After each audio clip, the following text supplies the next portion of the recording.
Salut! J'espère que tu vas bien. Si tu découvres ma chaîne aujourd'hui, je tiens tout d'abord à te préciser qu'ici, je fais en sorte de rendre l'investissement compréhensible par tous. Donc sois sans crainte, tu comprendras toutes mes explications et tout deviendra beaucoup plus clair pour toi dans quelques minutes. Et c'est pour ça que la vidéo ne fait pas 45 minutes. J'essaye de synthétiser tout ça au mieux pour pas que ce soit trop lourd.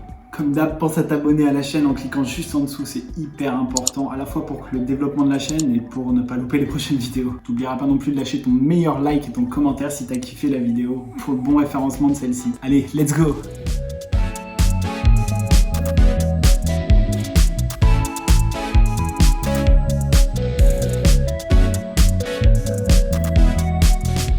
Mon début dans l'investissement. Bon, je dois t'avouer que quand j'ai commencé à m'intéresser à la bourse en novembre 2020, j'y connaissais pas grand chose. Je savais pas par où commencer et c'est normal. On a tous entendu telle ou telle personne nous dire que c'était génial, qu'il fallait se lancer et que ça rapportait un max, mais bon, c'est facile à dire. J'y connaissais rien du tout moi, cet univers en 2020. Mais alléluia, YouTube. J'ai commencé à regarder une vidéo, puis deux, puis trois. Et comme j'avais pas mal de temps à tuer à l'époque, j'ai commencé à me familiariser avec cet univers, à aimer ça et à développer une stratégie d'investissement qui me correspond. Au début, j'ai fait quelques erreurs, ce qui est normal. J'avais tendance à un peu trop suivre mes youtubeurs favoris. Mais j'ai fini par trouver une stratégie adaptée à mes besoins et à mes perspectives d'avenir. Et à mon tour, j'ai envie de te partager tout ça. Bref, assez parlé de moi. Pensez long terme. Ce qu'il faut savoir, c'est qu'il faut penser la bourse comme un investissement à long terme.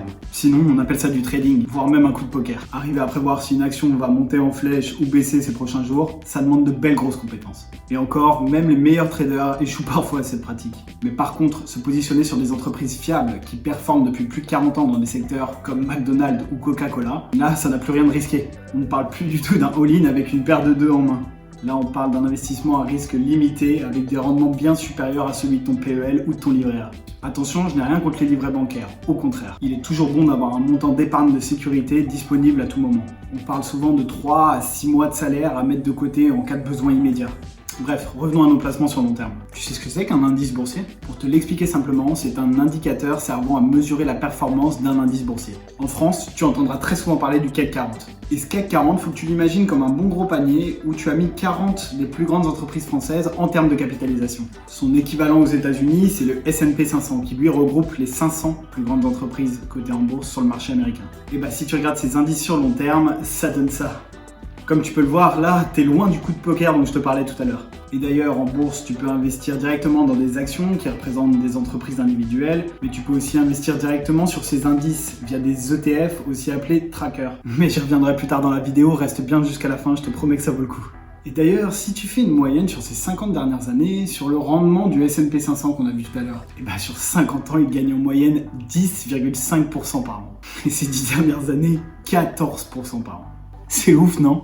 Évidemment, tu retrouveras les sources en description. Par contre, à court terme, tout peut arriver. Celui qui est arrivé sur les marchés en février 2020, juste avant la crise du Covid, qui a perdu moins 30% sur tous ses portefeuilles et qui a paniqué et tout revendu, je peux te dire qu'il est encore en train de pleurer. Pourtant, il avait juste à ne pas écouter ses émotions, d'attendre 6 mois et les marchés avaient déjà repris de belles couleurs. Bon, tu l'auras compris, l'investissement auquel il faut penser, c'est du long terme.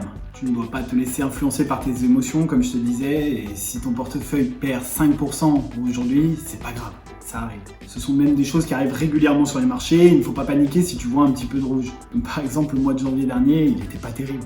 Mais maintenant que tu sais ça, tu te lances sur quoi en fait? Quel type d'enveloppe? Tout d'abord, tu vas devoir créer ton support d'investissement. En d'autres mots plus simples, l'endroit où tu vas investir ton argent. Je vais rapidement et simplement te lister les 4 plus grosses enveloppes fiscales qui existent en France où tu pourras investir ton argent. Le CTO, compte titre. C'est vraiment le compte le plus classique et le plus simple. Si tu ne veux pas te prendre la tête, c'est vraiment pour toi. Tu peux l'ouvrir en quelques minutes sur des courtiers en ligne, comme Trading 212. Lien en description, il y a une action offerte pour toi. Et dessus, tu peux investir en quelques minutes seulement. Sur ce compte titre, pas de plafond. Tu peux investir dessus, retirer comme bon te semble. Tu peux y acheter de nombreuses sortes d'actifs. C'est vraiment LE bon plan. Au seul détail près que tu es taxé dessus à hauteur de 30% sur tes plus-values et tes gains, qu'on appelle aussi dividendes, mais ça, on reviendra dessus plus tard. Après, ce qu'il est bon de savoir, c'est que tant que tu ne vends pas des actifs, on considère tes plus-values comme latentes. C'est tes gains en cours, mais tu n'as pas encore vendu. Tu n'es pas imposé sur ces plus-values latentes. Tu es imposé uniquement quand tu sors. Le PEA. Le PEA, c'est un peu plus particulier. Mais tu vas voir, c'est une des meilleures enveloppes qui existent en France à l'heure actuelle. Pour parler de son principal avantage fiscal, tu n'es imposé dessus qu'à hauteur de 17,2%, ce qui représente les prélèvements sociaux. Tu es donc exonéré des 12,8% d'impôts sur le revenu, contrairement au compte titre. Et ça, c'est son principal avantage. Ces 13% de différence d'imposition ne seront pas à négliger sur des belles sommes.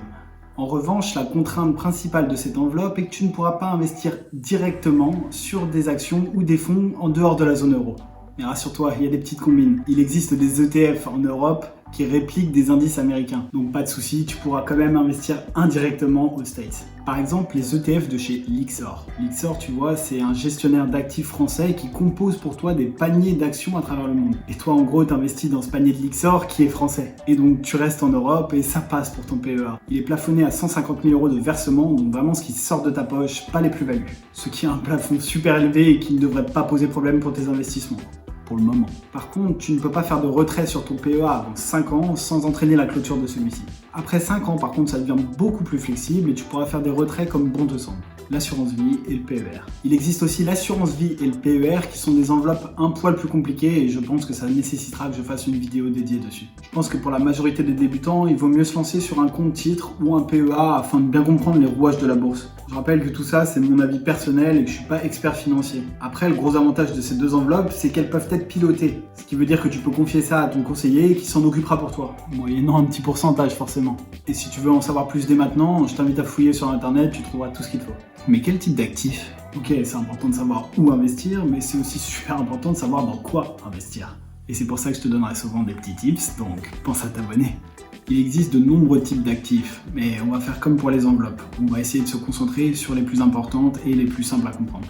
Les actions. Une action, il faut que tu vois ça comme un tout petit morceau d'une entreprise. Tu peux investir dans une société cotée en bourse en achetant une action ou alors une fraction d'action qui est disponible chez la plupart des courtiers de nos jours. Tu deviendras alors actionnaire de l'entreprise. Tu possèdes alors une infime partie de cette entreprise. Bien joué à toi.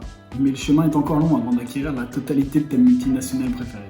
Le prix de l'action, lui, est régi par l'offre et la demande. C'est-à-dire que s'il y a plus de personnes qui souhaitent acheter l'action que de personnes qui souhaitent la vendre, son prix va forcément monter. Et inversement. Et en général, ces variations se basent beaucoup sur l'actualité et sur les résultats financiers des différentes entreprises. Si par exemple Tim Cook, le PDG d'Apple, est accusé d'agression, tu peux être sûr que le prix de l'action prendra un joli coup derrière la nuque. Et au contraire, si on t'annonce que le prochain iPhone aura une fonction défibrillateur, là, tu peux être sûr que l'action montera en flèche. Les ETF. Un ETF, comme expliqué plus tôt dans la vidéo, c'est un panier d'actions qui va répliquer un indice boursier. Parce que oui, investir dans Apple, c'est super cool, l'action ne fait que de monter. Mais si un jour Tim Cook il pète vraiment son câble, ce serait bête de perdre 30% de ton portefeuille parce que tu as investi que sur Apple. C'est pour ça qu'il est intéressant de se diversifier un minimum, histoire de ne pas mettre toutes ses billes dans le même panier. Mais plutôt dans un bon panier de 500 actions américaines par exemple. Et c'est ça la force des ETF, la diversification. Et en plus, tu peux en acheter super facilement chez n'importe quel courtier. Les obligations.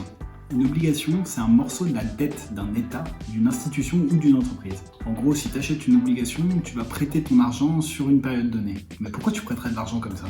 Tout simplement parce que tu gagnes des intérêts. Un montant fixé dès le début qui s'additionnera à ta mise de départ. Par exemple, si Vinci veut absolument créer sa nouvelle autoroute qui reliera Grenoble-Toulouse en 3h30 au lieu de quasiment 5h à l'heure actuelle.